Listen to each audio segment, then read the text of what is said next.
भारत 15 अगस्त 1947 को आजाद हुआ, लेकिन एक स्वतंत्र और संप्रभु गणराज्य बनने का सपना 26 जनवरी 1950 को पूरा हुआ। ये वो दिन था जब भारत का संविधान लागू हुआ और देश ने अपना पहला गणतंत्र दिवस मनाया।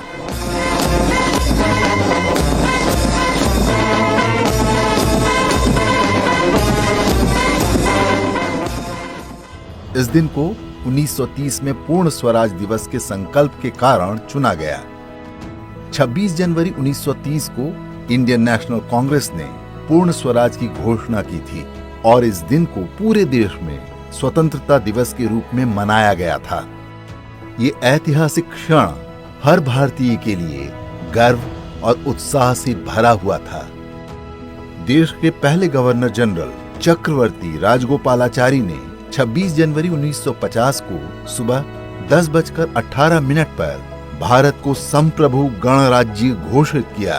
India, that is Bharat, shall be a sovereign democratic republic.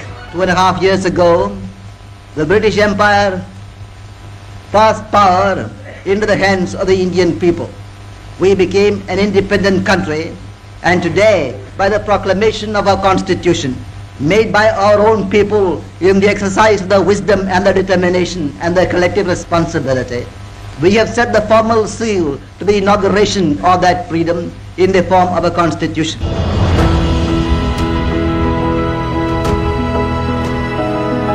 इसके ठीक 6 मिनट बाद डॉक्टर राजेंद्र प्रसाद ने भारत के पहले राष्ट्रपति के रूप में शपथ ली। ये शपथ समारोह राष्ट्रपति भवन के दरबार हॉल में हुआ। इसके बाद राष्ट्रपति को तोपों की सलामी दी गई, जो आज भी गणतंत्र दिवस समारोह का अभिन्न हिस्सा है। राष्ट्रपति डॉक्टर राजेंद्र प्रसाद विशेष रूप से सजी बग्घी में सवार होकर कनॉट प्लेस होते हुए 3:45 बजे इरविन स्टेडियम पहुंचे। इस मौके पर आधुनिक गणतंत्र के पहले राष्ट्रपति ने इरविन स्टेडियम में 15,000 लोगों के सामने तिरंगा फहराया और परेड की सलामी ली।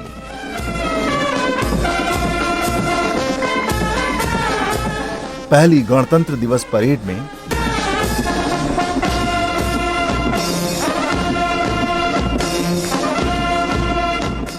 इस परेड में 3,000 जवान और 100 विमान शामिल हुए। डकोटा और स्पिटफायर जैसे विमानों ने फ्लाई पास्ट किया। फ्लाई पास्ट ने इस आयोजन को और भव्य बनाया। पहली बार गणतंत्र दिवस पर 31 तोपों की सलामी दी गई, जिससे दिल्ली गूंज उठी।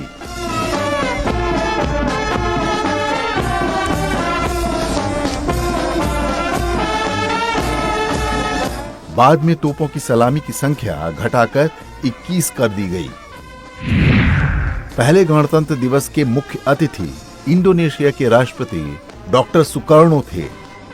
इसी दिन गणतंत्र दिवस समारोह में मुख्य अतिथि को आमंत्रित करने की परंपरा की शुरुआत हुई।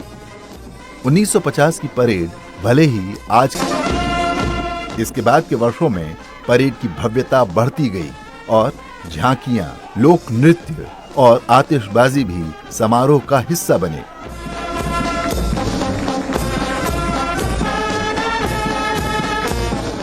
पहला गणतंत्र दिवस समारोह सिर्फ एक आयोजन नहीं था, ये भारत के गणराज्य बनने का उत्सव था। आज भी उस ऐतिहासिक दिन की यादें हर भारतीय को गर्व से भर देती हैं। 1950 से लेकर 1954 तक गणतंत्र दिवस परेड वर्तमान कर्तव्य पथ पर नहीं हुई। इसका आयोजन कभी इरविन स्टेडियम, कभी किंग्सवे कैंप, तो कभी रामलीला मैदान में किया गया।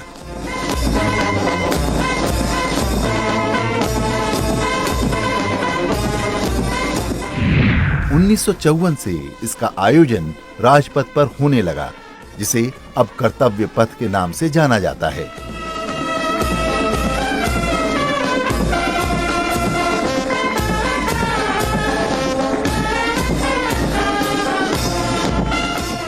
पहली बार 1953 में सेना एवं सशस्त्र बलों के साथ राज्यों की झांकियों को भी शामिल किया गया।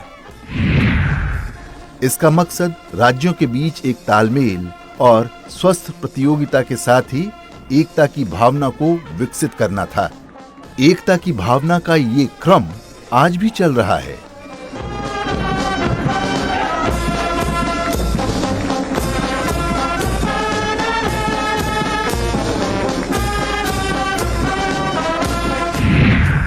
वर्ष 1975 गणतंत्र की रजत जयंती। गणतंत्र भारत की सिल्वर जुबली 1975 में आई। देश के लिए ये चुनौतीपूर्ण समय था, क्योंकि 1975 से 1977 तक देश में आपातकाल लगाया गया। 1975 में गणतंत्र दिवस परेड के अवसर पर बतौर मुख्य अतिथि जाम्बिया के राष्ट्रपति केनेथ कोंडा ने हिस्सा लिया। इस वर्ष रिपब्लिक डे परेड में भारत की बढ़ती सैन्य ताकत और सांस्कृतिक विविधता प्रदर्शित की गई।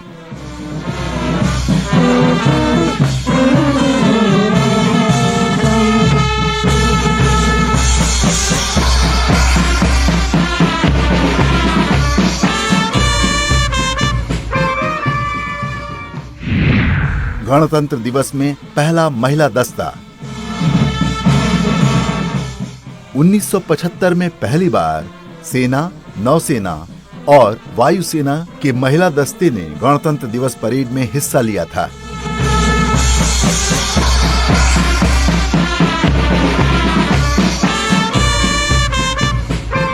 इस ऐतिहासिक मौके पर आर्मी के महिला दस्ते का नेतृत्व कैप्टन दिव्या अजीत ने, नेवी के महिला दस्ते का नेतृत्व लेफ्टिनेंट कमांडर संध्या चौहान ने और एयरफोर्स दस्ते का नेतृत्व स्क्वाड्रन लीडर स्नेहा शेखावत ने किया था। आर्मी, नेवी और एयरफोर्स की 148 महिला सैन्य अधिकारियों का ये दस्ता पहली बार रिपब्लिक डे परेड में शामिल हुआ था। 1975 गणतंत्र दिवस परेड में ही देश की पहली महिला आईपीएस अधिकारी डॉक्टर किरण बेदी ने गणतंत्र दिवस परेड में दिल्ली पुलिस कंटिंजेंट का नेतृत्व कर इतिहास रचा था। 26 वर्ष की युवा आईपीएस अधिकारी किरण बेदी उस समय दिल्ली पुलिस की एसीपी थी। वर्ष 2000 गणतंत्र की स्वर्ण जयंती।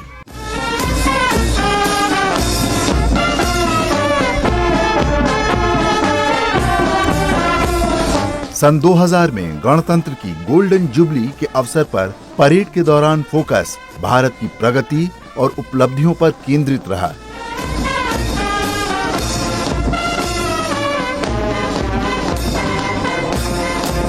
इस वर्ष रिपब्लिक डे परेड में नाइजीरिया के राष्ट्रपति ओलुसेगुन ओबासांजो बतौर मुख्य अतिथि शामिल हुए।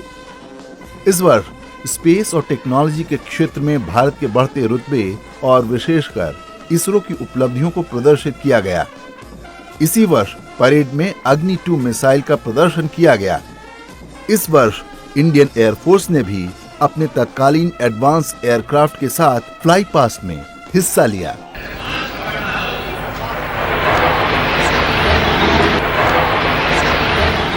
झांकियों में भी संविधान और गणतंत्र के स्वर्ण जयंती वर्ष की झलक साफ रूप से दिखाई दी।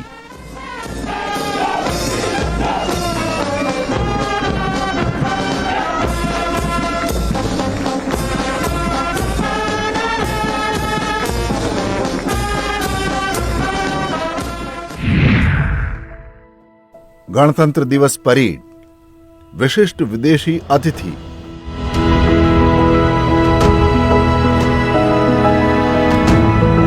गणतंत्र दिवस परेड में हर वर्ष एक विदेशी राष्ट्राध्यक्ष को मुख्य अतिथि के तौर पर आमंत्रित किया जाता है।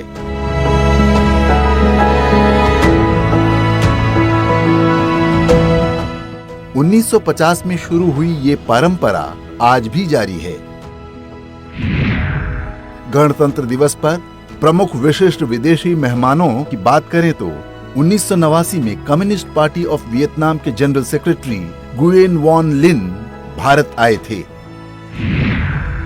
1995 की रिपब्लिक डे परेड में दक्षिण अफ्रीका के तत्कालीन राष्ट्रपति नेल्सन मंडेला, 2015 में अमेरिका के तत्कालीन राष्ट्रपति बराक ओबामा, 2018 में आसियान देशों के राष्ट्राध्यक्ष, 2023 में मिस्र के राष्ट्रपति अब्दुल फतेह अल सीसी और 2024 में फ्रांस के राष्ट्रपति इमैनुअल मैक्रोन शामिल हैं।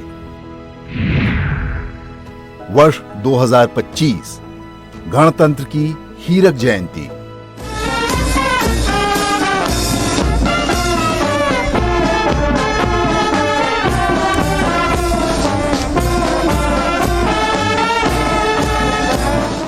दो 2025 गणतंत्र दिवस परेड का डायमंड जुबली वर्ष है।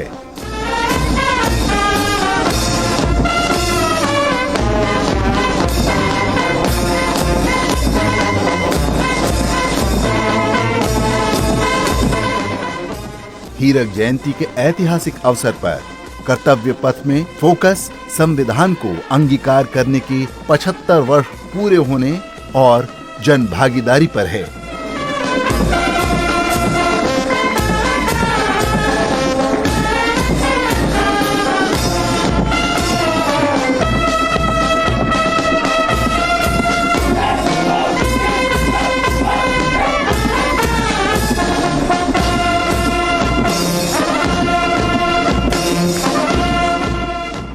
झांकियों को स्वर्णिम भारत, विरासत और विकास की थीम पर सजाया गया है।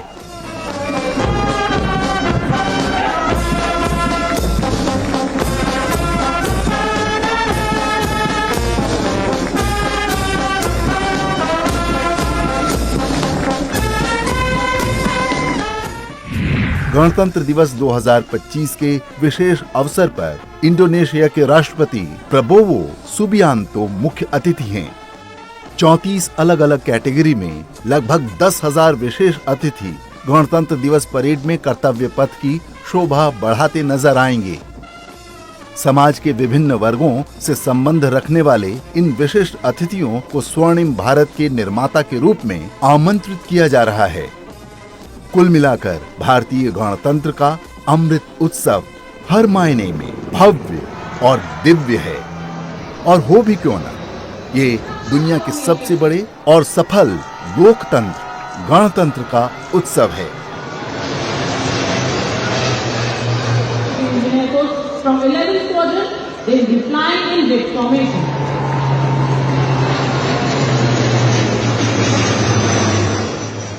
ये एक भारत श्रेष्ठ भारत, विश्व गुरु भारत और विकसित भारत का उत्सव है।